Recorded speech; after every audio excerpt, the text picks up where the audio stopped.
रामपुर के जंगल में कालू नाम का कौवा अपनी पत्नी के साथ रहता था। वह दूधिये का काम करता और घर घर जाकर दूध बेचने का काम करता था। कालू के पास एक गाय थी जिसका सुबह सुबह वह दूध निकालकर बेचा करता। कालू की पत्नी टूनी एक बहुत ही लालची चिड़िया थी। वह ज्यादा पैसों के लालच में रहती। एक दिन की बात है, अजी आप इस गाय को बेच क्यों नहीं देते? इसके बदले 2 नई गाय आ जाएंगी और दूध भी ज्यादा निकलेगा और उस दूध को बेचकर पैसे भी ज्यादा कमा लेंगे हम लोग। नहीं टोनी, मैं हरगिज उस गाय को नहीं बेच सकता। वो गाय मेरे पिताजी ने मुझे दी थी। वो सिर्फ एक गाय नहीं, वो मेरे पिताजी का आखिरी तोहफा था। मेरे पिताजी ने मुझसे कहा था कि बेटा, चाहे कितनी भी बड़ी मुसीबत या दुख क्यों ना आ जाए, पर इस गाय को कभी बेचना मत।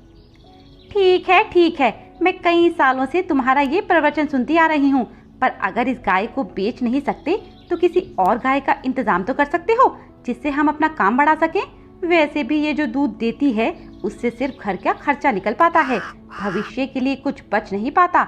हमें अपने होने वाले बच्चों और खुद की बेहतर जिंदगी के लिए कुछ करना तो पड़ेगा ना।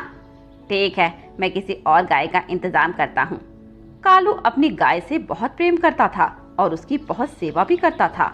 ऐसे ही कुछ महीने बीत जाते हैं। कालू के पास कुछ पैसे इकट्ठे हो जाते हैं जिससे वह एक और गाय खरीद सके, लेकिन तभी उसकी गाय की तबीयत खराब हो जाती है। टोनी देखो ना, गाय माता को क्या हो गया? यह सुबह से बेजान होकर क्यों पड़ी हुई है? मैंने उठाने की कोशिश की पर ये उठ ही नहीं रही। हाँ, देखने से तो लग रहा है ये चंद पलों की मेहमान है। टोनी तुम होश में तो हो? तुम्हें पता भी है तुम क्या कह रही हो? यह मेरी गाय माता को कुछ नहीं होने दूंगा। मैं अभी डॉक्टर को बुलाकर लाता हूँ। कालू जल्दी से डॉक्टर मिट्ठू के पास जाता है और उन्हें अपने घर लेकर आता है। डॉक्टर उसकी जांच करते हैं और कहते हैं, इसकी तबीयत कब से खराब है? कल सुबह से डॉक्टर साहब, जब मैंने सुबह उठकर देखा तो ये बेजान पड़ी थी। एक दिन में इनकी ये हालत।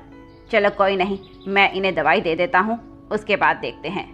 डॉक्टर गाय माता को दवाई देकर वहाँ से चला जाता है। रात भर कालू अपनी गाय के पास रहता है और वहाँ से हिलता भी नहीं।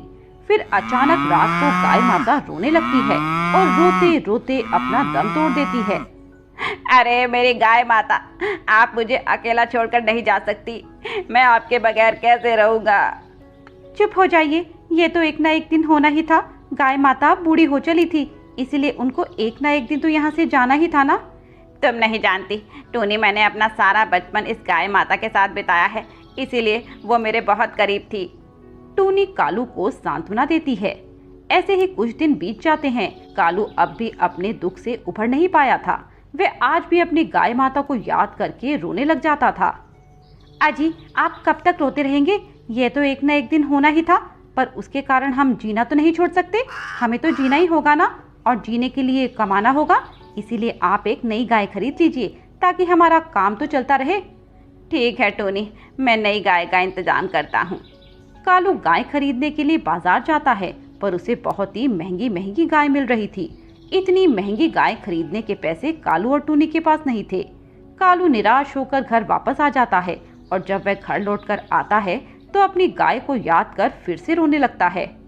ए मेरी गाय माता, तुम मुझे छोड़कर क्यों चली गई? आपके बगैर तो मेरी जिंदगी अंधेरी सी हो गई। अब मैं क्या करूं? कालू अपनी गाय माता को याद करके रोने लगता है। रात को सपने में उसकी गाय माता आती है। कालू, तुमने मेरी जिंदगी भर बहुत सेवा की और अब भी तुम मुझे याद करके रोते हो।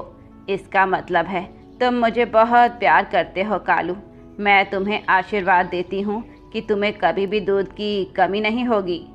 कालू का सपना जैसे ही खत्म हुआ तभी बारिश होने लगी। टूनी की नींद खुली। इस मौसम में बारिश? ये तो बारिश का मौसम नहीं है। टूनी ने बाहर झांका तो देखा कि बारिश हो रही थी, पर यह बारिश पानी की नहीं थी बल्कि दूध की थी और बाहर पड़े सारे बर्तन दूध से भर गए थे। टूनी ये देखकर हैरान हो जाती है और कालू को उठाती है। कालू भी दूध की बारिश देखकर हैरान हो जाता है। फिर उसे गाय की बात याद आती है। टूनी, आज सपने में मेरी गाय माता आई थी और उन्होंने मुझसे कहा था कि तुझे कभी दूध की कमी नहीं होगी। मुझे लगता है दूध की बारिश उन्हीं की करामात है। वे दोनों बहुत खुश हो जाते हैं और वह दूध बेच देते हैं। अब हर रोज रात को दूध की बारिश होती और कालू उस दूध को इकट्ठा कर बेच देता था। इस तरह गाय के दिए आशीर्वाद से कालू को कभी भी दूध की कमी नहीं हुई।